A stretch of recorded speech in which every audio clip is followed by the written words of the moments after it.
नमस्कार। माँ प्रज्ञा कॉलेज के ऑनलाइन प्लेटफॉर्म पर मैं भगवती प्रसाद सोने आपका स्वागत करता हूँ।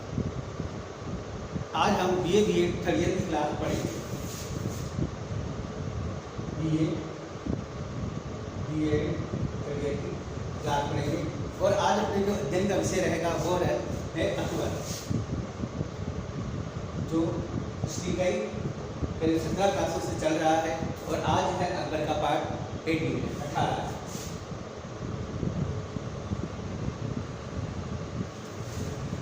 अकबर की पिछली क्लासों में हमने जनरली अकबर के बारे में विस्तृत रूप से परिचर्चाएं की हैं।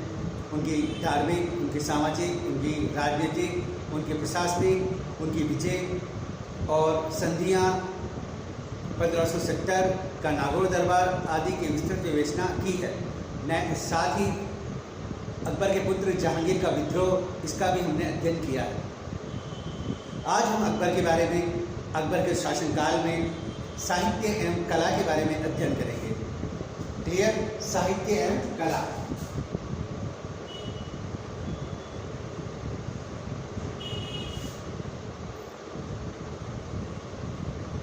साहित्य व कला का अध्ययन करेंगे। अकबर का जो शासन था वह एक स्थायित्व था। अकबर ने विभिन्न क्षेत्रों में जो सुधार किए थे, जो संस्कृति, मुस्लिम और हिंदू संस्कृति दोनों को उसने प्रोत्साहन दिया था, उसके फलस्वरूप उसके राज्य में स्थायित्व आया और उनकी उन्नति हुई। कला साहित्य का भी भरपूर रूप से उसने राजश्रय दिया, जिसकी वजह से उसके शासन में साहित्य की उन्नति हुई। इस उन्नति के फलस्वरूप उसके समय विभिन्न जो साहित्यकार हैं वह उसके राज्यकाल में थे और उन्होंने अकबर का जो शासनकाल है उसका और गौरव बढ़ाया। अतः हम अकबरकालीन साहित्य के बारे में, अकबरकालीन कला के बारे में विस्तृत रूप से परिचर्चा करेंगे। फारसी साहित्य, पहले फारसी साहित्य का अध्ययन करेंगे। फारसी साहित्य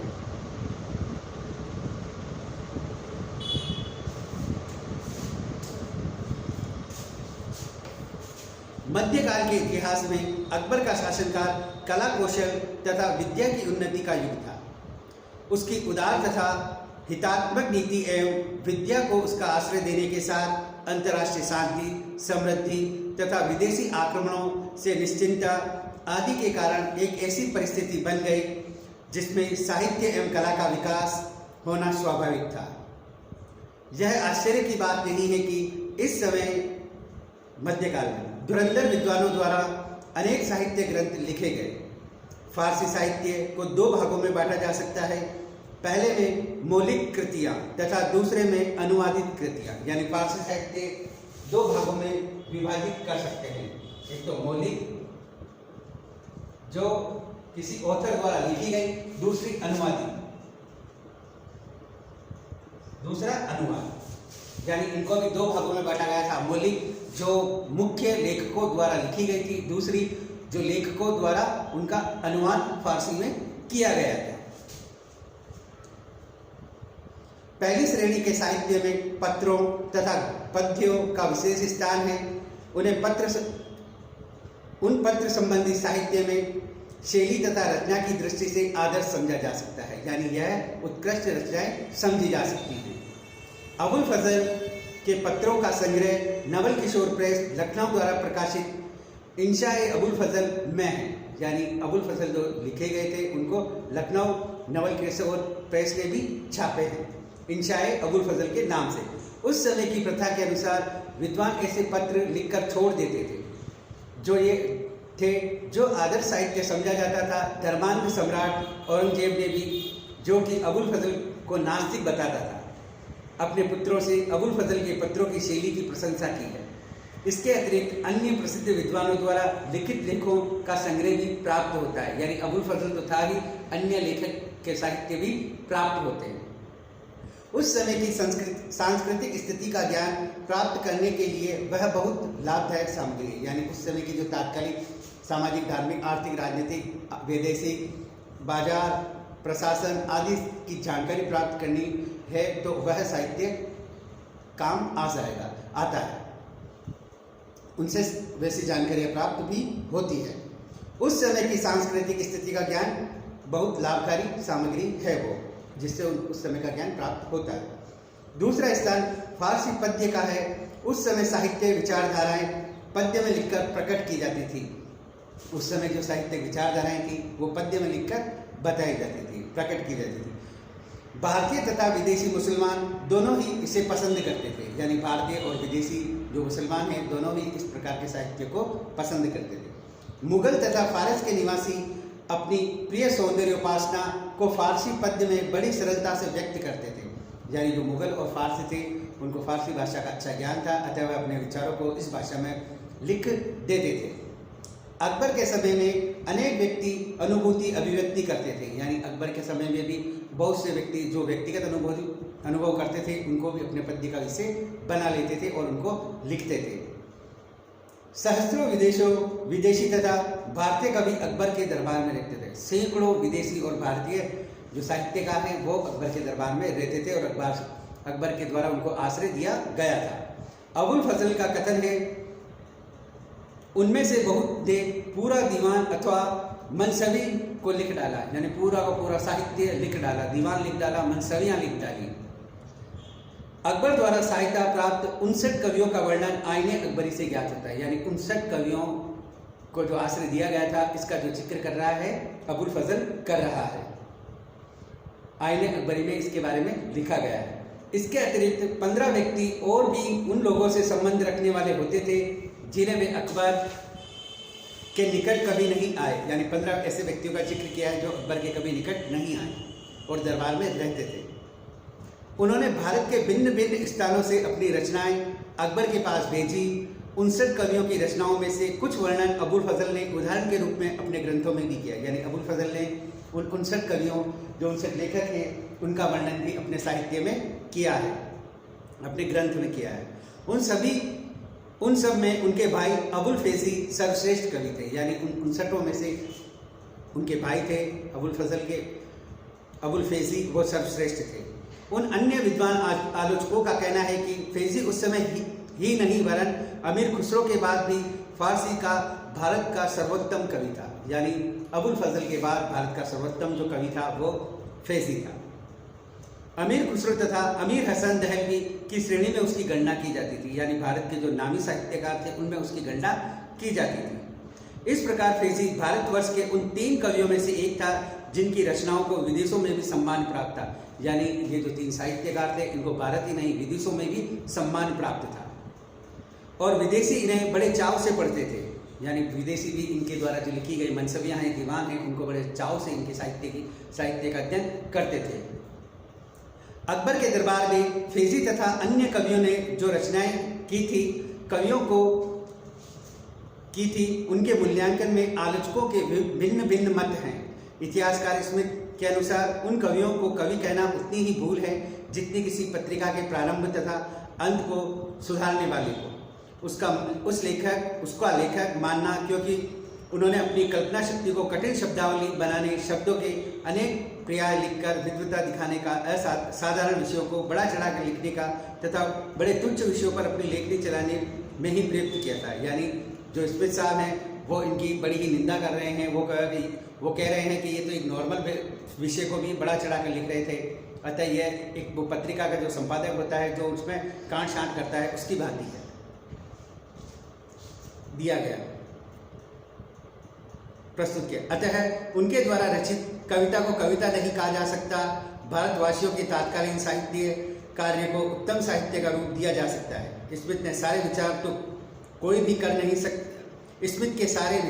कोई भी स्वीकार नहीं कर सकता, परंतु यह निर्विवाद है कि उस समय फारसी कवियों ने कल्पना की अपेक्षा भाषा पर अधिक जोर दिया, क्योंकि उनके शब्दों में जो उच्च कोटि के जो शब्द थे उनके कई अर्थ निकलते थे। स्मिथ इस बात से भी नाराज था, परंतु ये कह सकते हैं कि स्मिथ की बात से सब तो सहमत नहीं होंगे, क्योंकि उन्होंने भाषा साहित्य पर अधिक जोर दिया था। बहुधा उनका प्रधान विषय प्रेम ही रहा था, यानी वो प्रेम पे ही ज़्यादा से ज़्यादा अपनी कविताएं लिखते थे। उनके श्रेष्ठ विद्वानों में कुरान पर विस्तृत टिप्पणी लिखी, जिनमें से कुछ अपने स्वतंत्र साहित्य महत्व रखते थे। कुछ ने कुरान पर भी टिप्पणियाँ लिखी और वह उनका स्वतंत्र साहित्य था।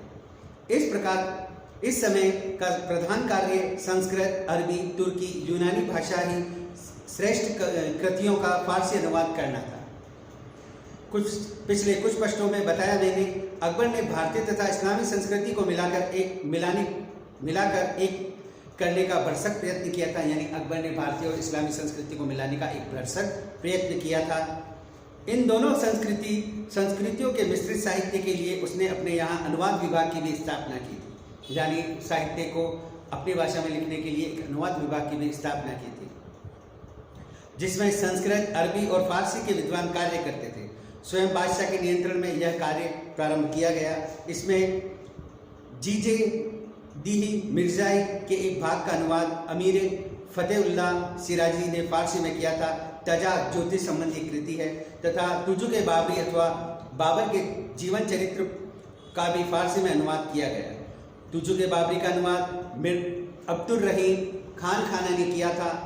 मुल्ला अहमद बेग, शेख मुनवर तथा अन्य लोगों ने मिलकर मुजमुद्दीन गांवों के शहरों की अनुभव कृतियाँ का अनुवाद फारसी में किया। स्वयं अबुल फजल ने संस्कृत की श्रेष्ठ कृतियाँ जैसे किशन जोशी, गंगाधर, महेश, महानंद आदि का फारसी में अनुवाद किया।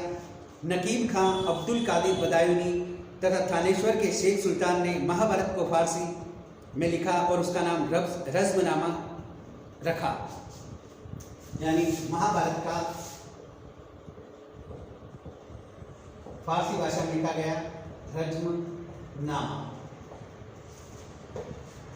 महाभारत का भी अनुवाद किया गया था और उसे युद्धों की पुस्तक जिसका अर्थ है रखा गया। रामायण का अनुवाद भी इन्हीं विद्वानों ने किया था। हाजी इब्राहिम सरहिंदी ने अथर्ववेद का अनुवाद फारसी में किया। संस्कृत में गणित की पुस्तक लीलावती का अनुवाद फारसी भाषा में फेजी ने लिखा। शाहबाद के मुल्ला शाह अहमद ने राज तरंगिणी, जो कश्मीर के शासक की प्रसिद्ध पुस्तक है, संस्कृत का इतिहास फारसी में अनुवाद किया। यानी राज तरंगिणी कलहण की इस पुस्तक जो संस्कृत में लिखी गई थी उसका भी फारसी में अनुवाद किया गया था शाहबाद के मुल्ला शाह मोहम्मद द्वारा। मौलाना शेरी ने हरिवंश पुराण का, अबुल फजल ने पंचतंत्र अनवार शहीली के रूप में वर्णन किया, मतलब उनका अनुवाद किया। फेजी ने नल दमयंती की कथा का फारसी में अनुवाद किया। फारसी की सभी प्रारंभिक कृतियों में ऐतिहासिक साहित्य सर्वोच्च स्थान पर पाया जाता था।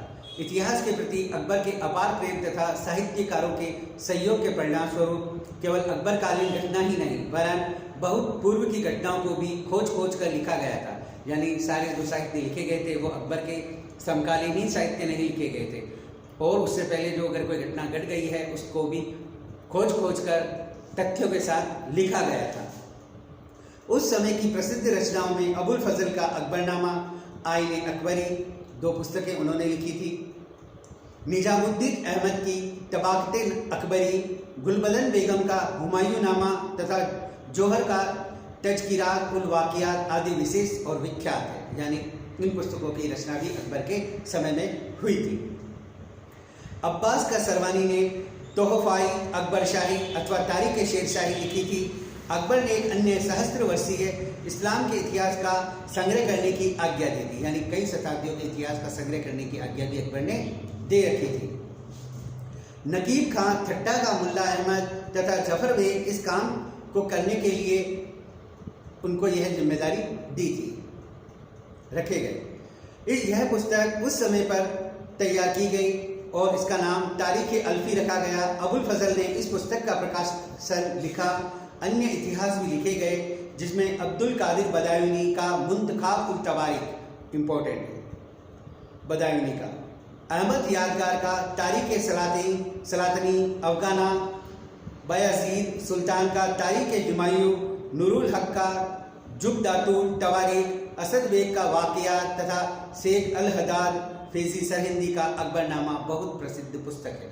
इस प्रकार अकबर ने फारसी साहित्यकारों को ये आदेश दिया कि वो जो प्रमुख पुस्तकें हैं उनका फारसी भाषा में अनुवाद करें और अकबर के समय बड़े ही नामचीन जो साहित्यकार थे उन्होंने इन पुस्तकों का अनुवाद किया। क्लियर। अगला है हिंदी पद्य, फारसी, इसके बाद हिंदी पद्य, यानी हिंदी में भी रचनाएं की गई थी।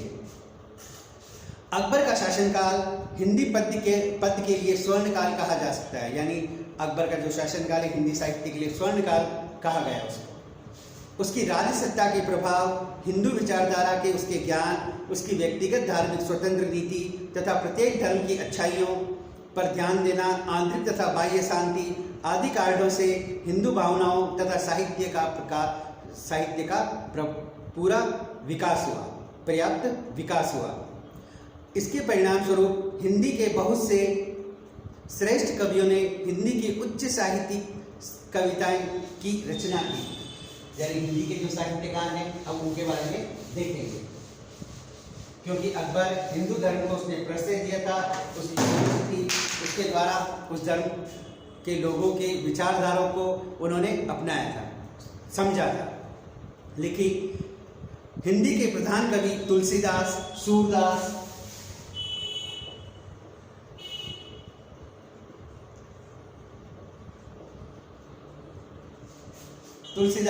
सूरदास, रहीम,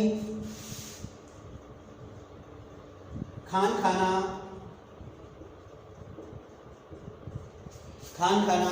रसखान, बीरबल,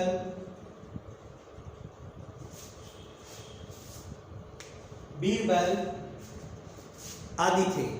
ये हिंदी के प्रधान जो साहित्यकार थे, जिसमें तुलसीदास जी, सूरदास जी, रहीम जी, खान खाना, रसखान और बीरबल उस समय हिंदी के श्रेष्ठ कवि थे। कितनी बार जी के में ये क्वेश्चन भी आता है कि तुलसीदास जी किसके समकालीन थे, तो तुलसीदास जी अकबर के समकालीन थे। संसार के सभी आलोचक विद्वान उस समय के समस्त कवियों में से सर्वश्रेष्ठ तुलसीदास जी को ही मानते हैं। कदाचित वे अकबर के संपर्क में नहीं आए थे, यानी अकबर से उनकी मुलाकात कभी नहीं हुई थी और न ही वो कभी उनके संपर्क में आए थे। उन्होंने अपने जीवन के सबसे अधिक वर्ष तो बनारस में ही व्यतीत किए थे। यहाँ पर उन्होंने 25 उच्च साहित्यिक ग्रंथों की रचना की, यानी तुलसीदास जी के द्वारा जो लिखित रचनाएं थी वो 25 उच्च साहित्यिक रचनाएं मानी जाती हैं। उनमें सर्वश्रेष्ठ कृति रामचरितमानस, इनकी जो प्रमुख पुस्तक है रामचरितमानस मानी जाती है। उन्होंने इस साहित्य को लिखकर साहित्य जगत में अपना नाम को अमृतत्व प्रदान कर दिया। मानस है जो रामायण के नाम से सर्वसाधारण के में विख्यात है। इसमें 7 कांड है। इसमें अयोध्या के राजा रामचंद्र जी का जीवन वर्णित, चरित्र वर्णित है। श्री रामचंद्र जी को समस्त हिंदू ईश्वर का अवतार मानते हैं। तुलसीदास जी की दूसरी महत्वपूर्ण कृति विनय पत्रिका है, जिसमें अपने इष्ट देव भगवान श्री राम से वह अपनी मुक्ति और उद्धार के लिए विनय के पद लिखे हैं, जिसमें ईश्वर के प्रति विनय संबंधी पद हैं। इतिहास स्मिथ तथा जॉर्ज ग्रियासेन की धारणा है कि रामायण सर्वश्रेष्ठ कृति है तथा तुलसीदास जी एक महान प्रतिभा संपन्न कवि थे। उनके अनुसार तुलसीदास जी की शैली विषय और पात्रों के अनुसार परिवर्तित हुई है। उनके प्रत्येक पात्र का स्पष्ट व्यक्तित्व उस काल की समस्त विशेषताओं को प्रदर्शित करता है। ग्रियर्सन और आगे लिखते हैं, समस्त भारतीय साहित्य में तुलसीदास जी का स्थान अधिक महत्वपूर्ण है। वे अपनी उपमा प्रकृति से ग्रहण करते थे और उनका वर्णन स्वाभाविक था। दूसरे मुख्य कवि सूरदास जी थे। वे तुलसीदास जी से भी अधिक भावुक तथा अधिक ग्रंथों के रचयिता थे। उन्होंने विशेष रूप से सुरसागर, सूरदास जी ने सुरसागर की रचना की। सुरसागर की रचना की।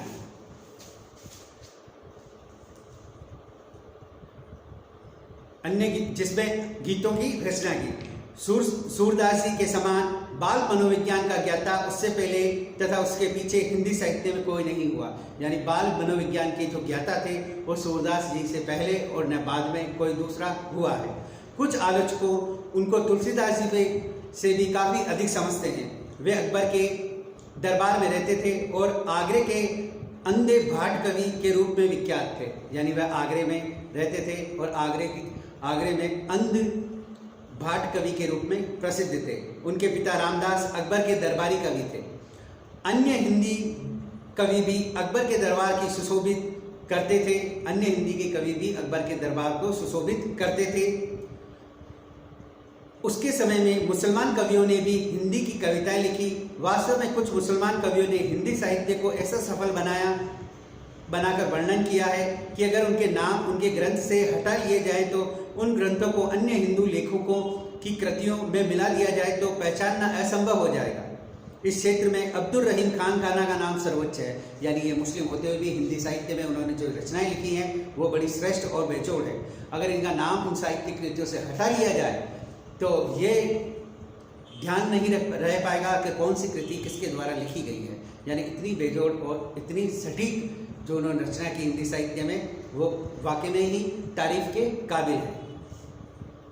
फारसी, अरबी, तुर्की भाषा के विद्वान होने के साथ साथ संस्कृत के धुरंधर तथा हिंदी साहित्य और राजस्थानी भाषा के सर्वश्रेष्ठ कवि थे। यानी अब्दुल रहीम खान खाना एक से अधिक भाषाओं के जानकार थे और धुरंधर कवियों में से एक थे।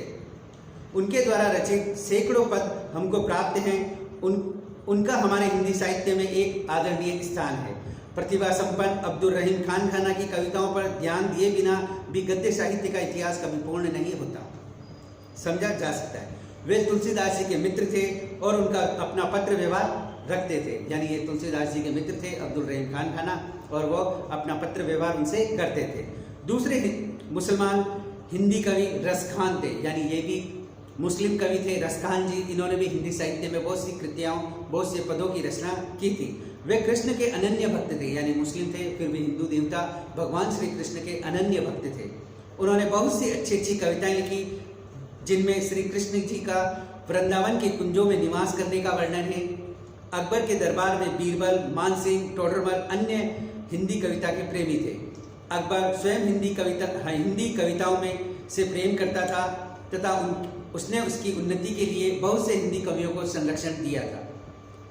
यह कहा जाता है कि उसने स्वयं भी कविताएं हिंदी में लिखी थी, इसलिए यह कहना असत्य न होगा कि अकबर के समय हिंदी कविता की अत्यधिक उन्नति हुई थी। यानी अकबर के समय भी हिंदी के जो महान कवि हुए हैं, इस बात में कोई अतिशयोक्ति नहीं है। और अकबर स्वयं भी उनसे प्रेरित था और स्वयं भी हिंदी में साहित्य की रचनाएं, पदों की रचनाएं, कविताएं लिखता था।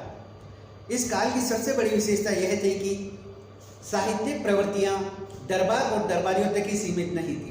वास्तव में यह जनता की प्रवृत्ति थी और देश के अंदर काफ़ी संख्या में हिंदी के विद्वान और कवि थे जिन्हें स्थानीय जमींदारों, रईस व्यक्तियों द्वारा आश्रय दिया गया था। यदि कोई व्यक्ति उस समय की हिंदी साहित्य का स्वर्ण युग माना जाता है, विशेषताओं को जानना चाहता है तो मिश्र बंधु विनोद तथा रामचंद्र शुक्ल के हिंदी साहित्य के इतिहास को पढ़ सकता है। यानी हिंदी साहित्य के इतिहास में रामचंद्र शुक्ल हैं, मिश्र बंधु हैं आदि ने उस समय की जो कवि हैं और उनकी रचनाओं का अध्ययन किया और उन्होंने इस समय को हिंदी के लिए स्वर्णकाल कहा है। वो इनके साहित्य को पढ़कर जान सकता है। यह हो गए अकबर के काल में फारसी और हिंदी साहित्य की जो उन्नति हुई थी उसके बारे में हमने विस्तृत रूप से चर्चा की। हिंदी साहित्य में तुलसीदास, सूरदास, रहीम खान खाना, रसखान और बीरबल ये उस समय के महान हिंदी साहित्य के कवि थे और जिनमें सूरदास ने लिखी, तुलसीदास जी ने रामचरितमानस और विनय पत्रिका लिखकर साहित्य के जगत में अपने नाम को अमरत्व प्रदान किया। इस प्रकार हम अकबर की काल की फारसी और हिंदी साहित्य की रचनाओं को हमने विस्तृत रूप से अध्ययन किया। नेक्स्ट अध्ययन करेंगे चित्रकला।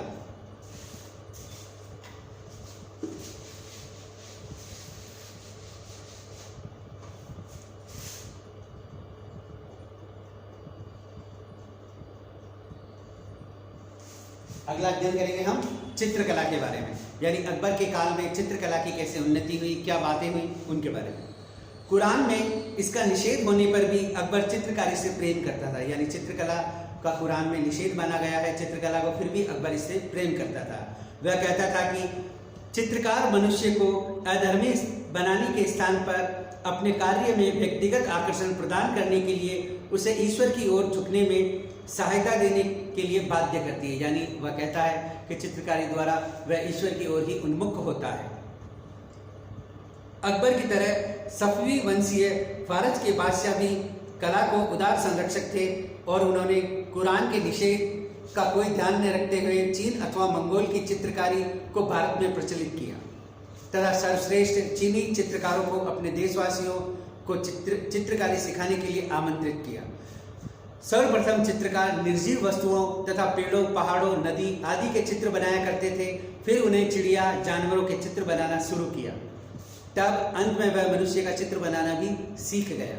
इस कला के मध्य एशिया में सबसे अधिक ज्ञात हेरात में बिजहार तथा उसके शिष्य तब्रीज के आगा मीरा थे। बिजहार पहले सुल्तान हुसैन बेगरा के दरबार में रहता था, परंतु बाद में फारस के शाह इस्लाम शाह के दरबार में आ गया। उसको चीन तथा मंगोली चित्रकारी को सुधार कर पूर्ण रूप से फारसी चित्रकारी में परिवर्तित करने का आश्रय प्राप्त है। यहाँ पर यह कला अकबर की आज्ञा द्वारा भारतवर्ष में लाई गई, उसके दरबार में बस गई। यह उस भारतीय चित्रकला में मिल गई जो संरक्षण के अभाव और उपेक्षा के बावजूद प्राचीन काल से चली आ रही थी। 16वीं शताब्दी में अजंता की चित्रकारी के द्वारा उस शैली का अनुकरण किया गया है। अकबर के दरबार के चित्रकारों की प्रवीणता के विषय में अबुल फजल लिखता है, यह सत्य है कि हिंदुओं के चित्र हमारी चित्रकारी को मात करते हैं। वास्तव में संपूर्ण संसार में अनेक समान चित्रकार थोड़े से पाए जाते हैं, यानी संपूर्ण संसार में समान चित्रकार बहुत थोड़े से पाए जाते हैं। आईने अकबरी भाग फर्स्ट पृष्ठ संख्या 107। अकबर के दरबार में इन दोनों फारसी और भारतीय शैलियों का एक समान रूप से चित्रकार प्रारंभ हो गया। कालांतर में यह शैलियाँ लगभग एक सी हो गई, यानी यह दोनों शैलियाँ मिलकर एक हो गई। इस कला में जो विदेशी गुण थे धीरे धीरे लुप्त हो गए। अंत में यह पूर्णतः भारतीय बन गई, यानी चित्रकला पूर्णतः भारतीय बन गई। इसका क्रमिक विकास तारीख खानदानी तैमूरिया तथा बादशाहनामा, जो कि पटना का खुदाबख्श सार्वजनिक पुस्तकालय में रखी हुई है, यानी ये दो चित्रकारी की दो कृतियां हैं, तारीख खानदानी तैमूरिया और बादशाहनामा, जो संग्रहालय में खुदाबख्श संग्रहालय में सुरक्षित रखी गई है और देख भी सकते हैं। अकबर का संरक्षण पाने के लिए बहुत से उत्तम चित्रकार उसके दरबार में आए। उनमें से योग्य और संख्या में अधिक हिंदू चित्रकार ही थे, यानी अकबर के जो शासनकाल में सर्वश्रेष्ठ चित्रकार आए उनमें हिंदू चित्रकार ही सबसे ज़्यादा थे। उन्होंने अकबर की राजधानी फतेहपुर सीकरी की दीवारों पर कागजों पर चित्र बनाने का कार्य सौंपा गया, यानी उनको अकबर ने उसकी जो राजधानी थी फतेहपुर सीकरी आगरा में, उसके दीवारों पर चित्र और पेपर पर चित्र बनाने का कार्य उनको सौंपा गया। अकबर के दरबार के सहस्त्र चित्रकारों में से 13 हिंदू थे जो मनुष्य का चित्र बनाने में दक्ष थे, यानी अकबर के शासनकाल में 13 हिंदू ऐसे चित्रकार थे जो किसी भी मनुष्य का चित्र बनाने में दक्षता प्राप्त थे। उनमें से मुख्य चित्रकार दशवंत, बसावन, केसु, लाल, मुकुंद, मधु, जगन, महेश, तारा, खेमकरण, सावला, हरिश्चंद्र तथा राम थे, यानी ये जो हिंदू चित्रकार थे उनके नाम हैं, जिनमें दासवंत, बासवंत, केसु, लाल, मुकुंद, मधु, जगन, महेश, तारा, खेमकरण, सावला, हरिवंश तथा राम प्रमुख थे। ये चित्रकार थे जो अकबर के दरबार में चित्र बनाते थे। दासवंत कहार का लड़का था, यानी कहार का लड़का था जो डोली उठाता था, उसका लड़का था जो पालकी ले जाया करता था। वह दीवार पर चित्र बनाने का बहुत शौकीन था। एक बार अकबर ने इसको चित्र बनाते हुए देखा, उसकी चित्रकारी को परखा। अकबर ने उसे तुरंत ही राज दरबार में चित्रकार नियुक्त कर लिया, यानी कहार का लड़का था, उसे एक ही बार में उसके चित्र को देखा, परखा और उसे दरबार में आमंत्रित कर दिया और उसके कार्यों में सहायता प्रदान की। जब उसको यश पराकाष्ठा पर पहुंचा वह पागल हो गया, यानी उसका यश जब पराकाष्ठा पर पहुंच गया तो वह पागल हो गया और उसने आत्महत्या कर ली। बासवन को कुछ आलोचक दशवंत से भी बड़ा चित्रकार मानते हैं। उसने चित्र के पीछे के धरातल तथा आकृतियां के चित्र बनाना, रंगों के बंटवारे तथा मानव चित्र बनाने में ख्याति प्राप्त की थी, यानी दासवन से भी बड़ा चित्रकार बासवन को माना और उसे जो चित्र बनाया उसके पीछे के जो चित्र है वो बड़ा ही उनमें महारथी प्राप्त था। आईने अकबरी में वर्णित बहुत से हिंदू चित्रकार कायस्थ, चितेरे, सिलावट, खाती जाति के थे, यानी कोई एक जाति के नहीं थे, अनेक अलग अलग जातियों के चित्रकार थे। उनमें से भी कुछ को महाभारत के फारसी अनुवाद रजमनामा के चित्र बनाने के लिए नियुक्त किया। यानी रजमनामा रामायण महाभारत का फारसी अनुवाद है और उसकी जो कथा के अनुसार जो चित्र बनाने के लिए उनको कहा गया कि आप भी इनके बारे में चित्र बनाइए। अकबर ने चित्रकारी का एक पृथक विभाग स्थापित किया। इसके प्रधान अपने दरबार के सर्वश्रेष्ठ चित्रकार ख्वाजा अब्बू सम्मद को बनाया। यानी अकबर के समय चित्रकारी के लिए एक अलग से विभाग का गठन किया गया और उसका जो हेड है ख्वाजा अब्बू सम्मद को बनाया गया। अबू सम्मद फारस का निवासी था जो कि सिराज से आया। उसको श्री कलम अथा मधुर लेखनी की उपाधि दी थी। बहुत इंपॉर्टेंट है, ख्वाजा अब्बू सम्मद को श्री कलम यानी मधुर लेखनी की उपाधि दी गई थी। बादशाह ने स्वयं इस विभाग का निरीक्षण किया तथा उसको हर प्रकार का प्रोत्साहन दिया। दरबार के चित्रकार जितने चित्र बनाते थे उनका प्रत्येक चित्र सप्ताह बादशाह के सामने रखा जाता था। यानी दरबार में जो चित्रकार थे ये कोई चित्र बनाते थे तो सप्ताह में एक बार बादशाह के सम्मुख उसे रखा जाता था। दरबार के चित्रकार जितने भी चित्र बनाते बादशाह उन्हें देखता। साथ ही जिन लोगों के चित्र अत्यधिक सुंदर होते उनका वह इनाम भी देता था। यानी बादशाह द्वारा उनको उपयुक्त इनाम भी दिया जाता था, उनको प्रोत्साहन दिया जाता था।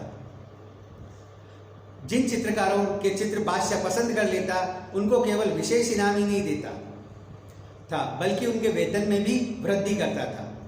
कलाकारों को शाही कर्मचारी समझा जाता था। वे शाही नौकरी में मनसब का पद भी ग्रहण करते थे। यानी उनको भी मनसबदार बना लिया जाता था और उन्हें नौकरी दी जाती थी। वे अपने वेतन अपने पद के अनुसार प्राप्त करते थे।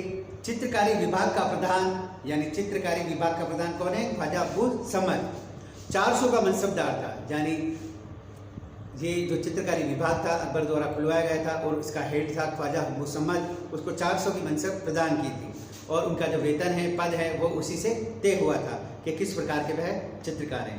परंतु उसका दरबार में प्रभाव अन्य बराबर वाले पदाधिकारियों से अधिक था और उनका जो प्रभाव था ख्वाजा अब्बू सम्मद का अन्य जो दरबारी थे उनसे अधिक उसका प्रभाव था। अकबर का चित्रकारी के प्रति प्रेम तथा उसको हर प्रकार का आश्रय प्रदान करना कि उसकी भावना के कारण चित्रकारी स्कूलों की स्थापना हुई। यानी चित्रकारी स्कूलों की भी स्थापना हुई क्योंकि अकबर ने उन्हें बहुत अधिक प्रोत्साहन दिया था, अतः उसका पूर्ण रूप से विकास हुआ था, अत्यधिक विकास हुआ था। तथा हम राष्ट्रीय भारतीय स्कूल जिसे कह सकते हैं, यानी अलग अलग जगह के अलग अलग स्कूल स्थापित हुए चित्रकला से संबंधित और उन्हें भारतीय स्कूल कहा जा सकता है। इसमें भारत के प्रत्येक स्थान से तथा विदेशों से विद्यार्थी चित्रकारी पढ़ने के लिए आते हैं। यानी चित्रकार की स्कूल खुली और भारत ही नहीं विदेशों से विद्यार्थी इसमें अध्ययन करने के लिए आते थे। वे भिन्न भिन्न जाति तथा धर्मों के थे किंतु उनके सामने एक ही आदर्श था, वह कि उच्च दर्जे का चित्रकार बनना। यानी जो चित्रकारी सीखने आते थे उनके सामने सिर्फ एक ही लक्ष्य था, उच्च दर्जे का चित्रकार बनना, जिसका सम्राट जो कि कला का महान पारखी था पसंद कर सके। यानी उसके द्वारा बनाए गए चित्रों का जो महान सम्राट है और कला का महान पारखी है वह उसको पसंद करे, इसलिए वह सर्वश्रेष्ठ चित्रकार बनना चाहते थे। इसके साथ ही सुंदर लेखन कला भी अकबर के समय में अच्छी थी। चित्रकला के साथ साथ सुंदर लेखन कला का भी, जिसका भारतवर्ष फारस तथा चीन में बहुत आदर था, इसको एक ललित कला माना जाता था। बहुत से मुगल सम्राट इससे प्रेम करते थे और इसे प्रोत्साहन देते थे। यद्यपि अकबर पढ़ा लिखा नहीं था फिर भी वह इसमें रुचि रखता था, अतः उसने बहुत से सुलेखक जो अच्छा लेखन कार्य करते थे लेखकों को अपने दरबार में नियुक्त किया था। इनको बादशाह ने अपने पुस्तकालय में बहुत सी पुस्तकों की प्रतिलिपियां कन्वर्ट करने का काम दिया। यानी बहुत सी प्रतिलिपियां हैं उनको सुंदर सुलेखों में लिखने का कार्य इनको दिया गया। जिस प्रकार चित्रकारी के एल्बम बनते हैं उसी प्रकार अच्छे लेखों के भी एल्बम बनाए गए। अबुल फजल हमको बताता है कि अकबर के दरबार में 8 प्रकार की लेखन कला प्रचलित थी। यानी 8 प्रकार की लेखन कला अकबर के दरबार में प्रचलित थी, जिनमें 8वीं नश्तालीक अकबर को विशेषतया पसंद थी। यानी 8वीं जो कला थी नश्तालीक वो अकबर को बड़ी पसंद थी। ये पूर्णतः टेढ़ी मेढ़ी पंक्तियों में लिखी जाती थी। अकबर के दरबार में सबसे अच्छा लेखक मोहम्मद हुसैन, यानी अकबर के समय में जो सर्वश्रेष्ठ जो लेखन कला लिखता था उसका नाम था मोहम्मद हुसैन कश्मीरी। मोहम्मद हुसैन कश्मीरी उस समय का सर्वश्रेष्ठ लेखक था, लेखक या लेखन कला का पारंगत था। मोहम्मद हुसैन कश्मीर था, उसको जर्री कलम की उपाधि प्रदान थी, यानी इसको जर्री कलम की उपाधि प्रदान थी।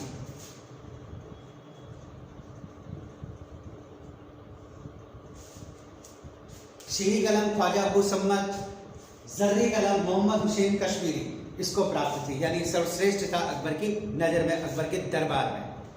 इसके अतिरिक्त दरबार में और भी प्रसिद्ध सुलेखक थे, जैसे मौलाना बाकीर, मशाद के निवासी मोहम्मद अमीन मीर हुसैन कलंकी आदि अन्य।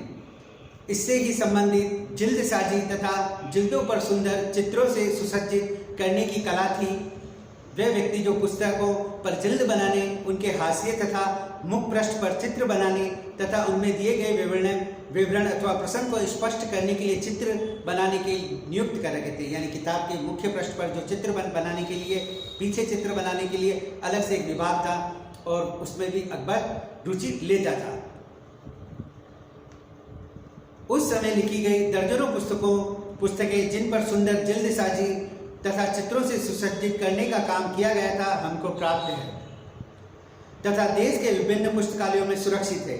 उनके द्वारा अकबर तथा उसके उत्तराधिकारियों के समय ही सुंदर सुलेखन कला तथा चित्रकला के उच्च स्तर का अनुमान लगाया जा सकता है। यानी इस प्रकार अकबर ने जो जिल्द साजी का काम करवाया वो उस समय की उत्कृष्टता का प्रमाण है। और आप पता लगा सकते हैं कि उस समय जो चित्रकला थी, लेखन कला थी, वो किस दृष्टि में या कितने हाई लेवल पर थी, उच्च स्तर को प्राप्त हो गई थी। अतः इस क्लास में हमने अकबर की चित्रकला, अकबर की सुंदर लेखन कला और अकबर के हिंदी साहित्य, अकबर के समय के फारसी साहित्य की विस्तृत चर्चा की। उम्मीद करता हूँ आपको यह चीज़ें समझ में आई होगी। साथ ही अकबर ने मोहम्मद हुसैन कश्मीरी को जर्री कलम की उपाधि दी, क्योंकि वह अच्छा सुंदर लेखन का कार्य करता था। इस क्लास में इतना ही, अगली क्लास में आगे।